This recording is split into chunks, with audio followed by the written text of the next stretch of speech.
So last summer when I was working on my car trailer, I needed to drill a hole in the angle iron so that I could fit the wires through for the rear lights. There was kind of a knob on the back of the light, a plastic knob that needed to fit into a hole. So I needed a larger hole than just for the wires.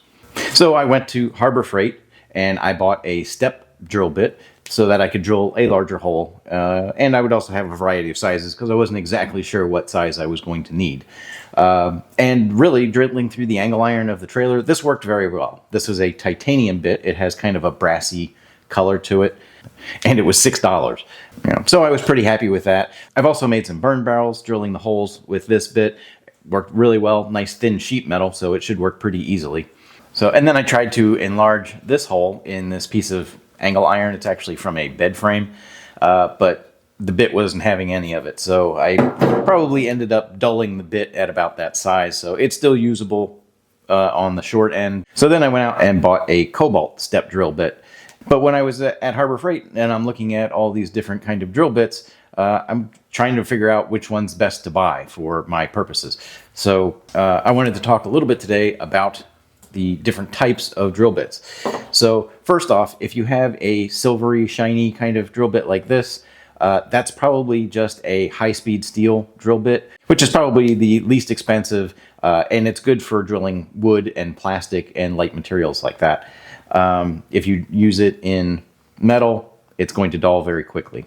Now, your regular drill bits that you probably see in a lot of toolkits is a black oxide drill bit. So if it has a black kind of color to it, that's probably what you have. So that's a high-speed steel bit. It just has a black oxide coating on it, which makes it last a little bit longer. Again, still really only good for wood or plastic, soft materials like that. Now, the titanium is a coating.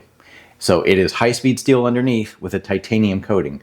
It does last pretty long, but once you've worn off the titanium coating, it's just high-speed steel. So it's really not any better than this shiny one that we started with. Now, you can sharpen it, but it's only going to be as sharp and last as long as a high-speed steel bit would. It's not, you're going to lose the titanium coating.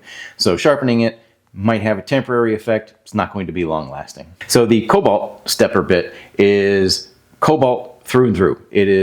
That is what the material is. So you actually can sharpen these. So if they do get dull, you can sharpen them and they will maintain that sharp cobalt edge for a longer period of time.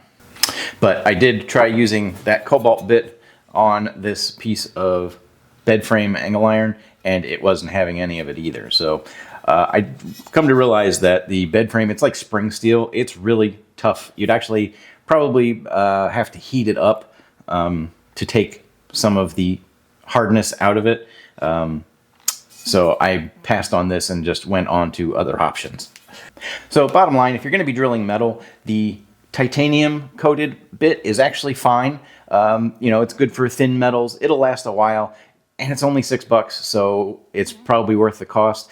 If you're going to be drilling a lot more often and you're going to be drilling harder metals, not up to the bed frame, but thicker sheet metal or angle iron, you're probably going to want the cobalt bit. Now, this one was $30 at Harbor Freight, so it's more expensive, but it'll last a lot longer and you can sharpen it.